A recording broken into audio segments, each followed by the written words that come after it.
Meus amores, já mandou a sua pergunta para o nosso ginecologista, Dr. Dalmo Borges? Manda que é consulta de graça. Tem dúvidas sobre a sua saúde íntima? Manda pra gente, que ele está aqui toda terça-feira com a gente. Boa tarde, Dr. Dalmo. Boa tarde, Fer. Boa tarde, telespectadoras. Prazer sempre te receber aqui, viu, doutor? Obrigada. Prazer é sempre nós, Fer. Obrigado. Que bom, o pessoal ama o Dr. Dalmo, gente. As telespectadoras são fiéis aqui a ele. Doutor, vamos começar então, ó. Vamos embora. Essa pergunta eu separei aqui, porque eu quero entender o que é isso que essa telespectadora tem. Ela diz que ela tem adenomiose. Adenomiose. E ela pergunta se ela precisa usar o anticoncepcional. Porque ela usou... Ela falou assim, não, se não usar, pode piorar? É isso que ela pergunta. Ô, Fer, é o seguinte, a adenomiose é um apelido que a gente dá à doença chamada endometriose do útero. Então, como eu disse, a endometriose é uma doença que pode acometer qualquer órgão, principalmente os órgãos da região pélvica, né? Bexiga, trompa, ovário, intestino grosso e o próprio útero. Então, é normal, é comum você ter essa expressão adenomiose, que no fundo quer dizer endometriose acometendo o próprio útero, a parede do útero. E essa é uma doença frequente entre as mulheres em idade reprodutiva, assim como a endometriose, né? Nós temos estatísticas de até 25%. A adenomiose causa muita cólica, muita dor, muito desconforto, excesso de fluxo menstrual e dor também na relação. Então, como combater a adenomiose? Tudo que você puder fazer para bloquear a menstruação vai melhorar a adenomiose.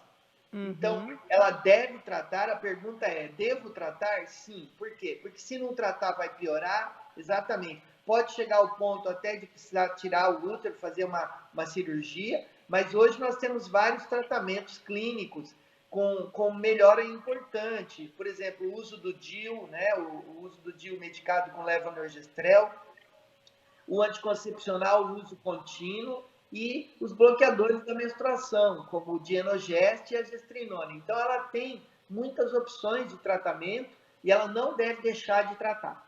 Perfeito. Ainda falando de endometriose, doutor, temos outra dúvida aqui.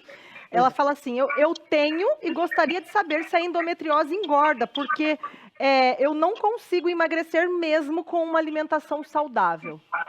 Isso, a questão do ganho ou perda de peso, ela é muito difícil de você avaliar assim, sem mais dados, né? Então, por exemplo, essa paciente, a gente precisa saber quanto que ela está comendo, né? Ela diz que faz uma alimentação saudável, mas quantas calorias ela ingere por dia, né? Se ela faz uma alimentação saudável com 1.200 calorias, isso significa que ela come pouco e com certeza realizando um pouco de atividade física, ela vai emagrecer. Agora, se ela faz uma alimentação saudável que tem 5.000 calorias, obviamente que ela não vai conseguir perder peso. Então, tudo depende desse balanço entre o número de calorias que você ingere versus o número de calorias que você queima durante a sua atividade física diária. A endometriose não entra nessa conta e, portanto, a resposta é não. Não, endometriose não engorda. Nem mesmo os medicamentos que a gente utiliza para tratar a endometriose também não engordam. O que engorda é a conta entre o que você ingere versus o que você consome de calorias no dia. Perfeito, doutor. Olha, tem uma pergunta sobre o DIU aqui. O doutor falou do DIU, né? A Ana Paula, aqui de Londrina, gostaria de saber qual a possibilidade de engravidar com o DIU. Ana Paula, depende do tipo de DIU que você está usando, né? Então, eu vou responder da seguinte forma. O DIU de cobre, a possibilidade, o índice de falha do DIU de cobre em um ano, numa população de mulheres usuárias, usando o DIU perfeitamente, quer dizer, aquele DIU que está bem localizado, está no lugar, é 0,6% de falha ao ano, no caso do DIU de cobre. No DIU medicado com levonorgestrel, estando ele no uso perfeito, na melhor condição, o índice de falha é 0,1%, ou seja, 0,1% de mulheres engravida usando DIU medicado com levonorgestrel ao ano, ou seja, é 1 para 1.000. No caso do DIU de cobre, é 6 para 1.000.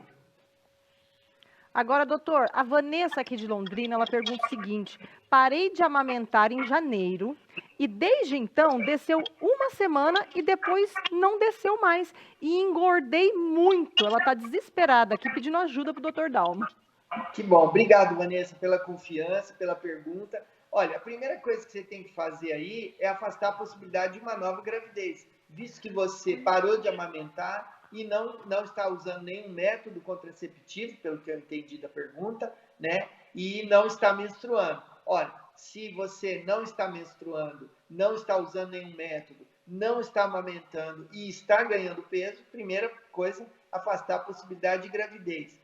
E depois disso, quer dizer, afastar dessa possibilidade, vamos investigar situações como, por exemplo, hipotireoidismo. Então, ver como estão os seus hormônios. A gente precisa saber por que você não está menstruando, né? Se você tem hipotireoidismo, se você tem alguma alteração, alguma disfunção nos hormônios sexuais. Então, tudo isso nós precisamos avaliar e um exame laboratorial bem feito, um perfil hormonal completo, pode nos ajudar bastante. Agora, olha essa outra bem parecida. Ela diz que o bebê dela tem 4 meses e a menstruação dela veio no dia 23 de março e até agora não veio mais. Não está tomando nenhum contraceptivo. Ela colocou, será que posso ter engravidado novamente? Meu bebê ainda mama no peito. O bebê dela tem 4 meses. Parabéns pelo nenê. É óbvio que estando ela em período de amamentação, de lactação, a gente sabe que há uma proteção relativa à gravidez. Porém, o fato dela não estar utilizando nenhum método contraceptivo, confiando apenas na amamentação, não é suficiente. Nós sabemos que mais ou menos 30% das mulheres que amamentam e não usam nenhum método engravidam nos 6 primeiros meses de amamentação. Então, sim, a resposta é: será que eu posso ter engravidado durante o período de amamentação? Meu bebê está com 3 meses, que ela falou, 4 meses, aham. 4 meses? Sim, a resposta é sim. Procure um médico imediatamente, porque você pode estar grávida e com isso deve ser tomar todas as providências. Se não estiver, então podemos ficar tranquilos e aí eu sugiro, interponha aí um método contraceptivo, um método seguro que não interfira na lactação e que possa evitar que se engravide no primeiro ano após o parto. Aliás, eu aproveito a pergunta para dizer para todos nós telespectadoras que têm essa dúvida, para esperar pelo menos um ano para engravidar após uma gravidez, um parto. Ano. Pelo menos um ano. Isso. Perfeito, doutor. Olha só, tenho dúvidas sobre a gestrinona que o doutor mencionou. Dizem que esse remédio causa problema cardiovascular. Pode tirar essa dúvida, doutor?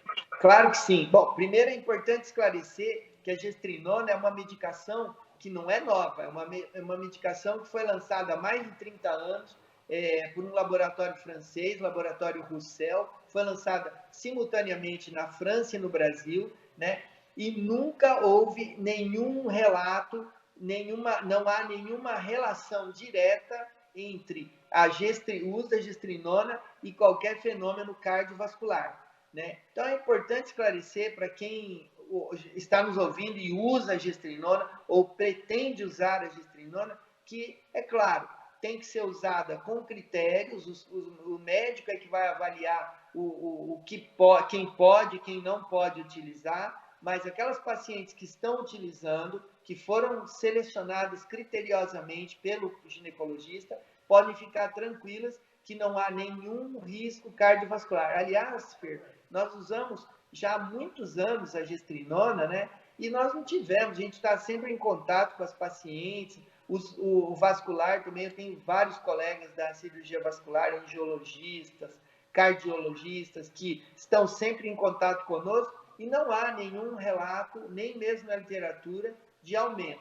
É óbvio que uma paciente que tenha antecedentes de trombose, uma paciente que fuma, uma paciente que tem varizes, uma paciente diabética, uma paciente obesa, que não pratica atividade física, é óbvio que ela vai ter um risco cardiovascular aumentado, e se você der gestrinona, pode ser que isso tudo piore, eu concordo plenamente. Mas aí vai muito do critério médico, e nenhum médico ginecologista experiente nessa área vai prescrever gestrinona para uma paciente dessas que eu mencionei. Entendi. Agora, sobre o desogestrel, doutor. Ela diz o seguinte: eu tomo desogestrel e minha menstruação está desregulada. Esse mês já desceu 3 vezes, eu estou amamentando bem pouco e quero trocar pelo Selene. Eu posso? Meu filho já tem 1 ano e 3 meses. Sem dúvida. Quando você atinge um ponto em que você praticamente amamenta assim, quase que só para dar aquele aconchego no bebê, né? É aquela amamentação que já não está mais nutrindo o recém-nascido, mas sim servindo apenas como um contato maior, uma sensação de segurança do bebê em relação à presença da mãe ali.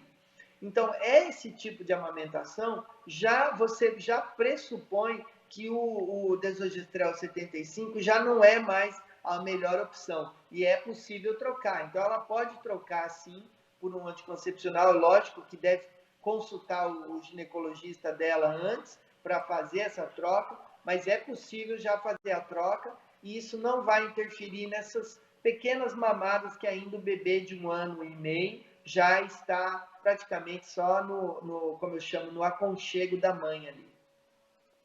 Agora, para a gente encerrar, doutor, tenho 48 anos e minha menstruação atrasa 1 mês e meio e depois menstruo como se fosse uma hemorragia. Será que estou entrando na menopausa? Não tomo nenhum anticoncepcional e fiz laqueadura há 20 anos. Isso. Aliás, muito obrigado pela pergunta. É uma pergunta muito pertinente, porque sim, a resposta é sim. Você está entrando no que nós chamamos período pré-menopausa. Não é exatamente que ela já está na menopausa, mas ela já está entrando, 48 anos, ela já está entrando nesse período. É um período onde a menstruação também fica bastante irregular. Você vê que ela menstrua a cada mês e meio, 2, e aí quando vem muito. E se você fizer uma comparação, você vai ver que esse período está muito parecido com o período inicial dos ciclos menstruais da mulher. Aquela jovenzinha, né, que começa a menstruar e ela menstrua irregularmente, vem bastante. Geralmente a mãe traz a criança ao ginecologista doutor, minha filha começou a menstruar, mas menstrua muito. Esses 2 períodos são os extremos da vida reprodutiva. Então, tanto no início quanto no final, elas vão ter ciclos irregulares. E isso tem tratamento. Ela é laqueada, não está tomando nenhum medicamento.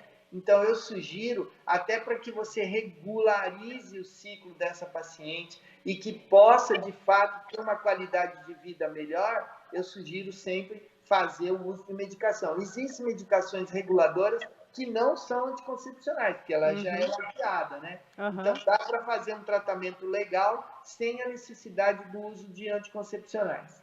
Perfeito, doutor Dalmo. Um beijo para você. Até semana que vem. Mais uma vez, obrigada. Adorei a nossa participação. Quero relembrar toda a nossa população para os cuidados em relação ao Covid. Nós estamos passando pelo momento crítico agora da doença aqui na nossa região. Então, todo cuidado é pouco, pessoal. Vamos ficar em casa, vamos nos cuidar bastante, fazendo só o essencial mesmo, tá bom? Um abraço a todos. Obrigada, doutor. Um beijo para vocês. Sigam o Dr. Dalmo no Instagram, viu? @Dr. Dalmo Borges. Beijo.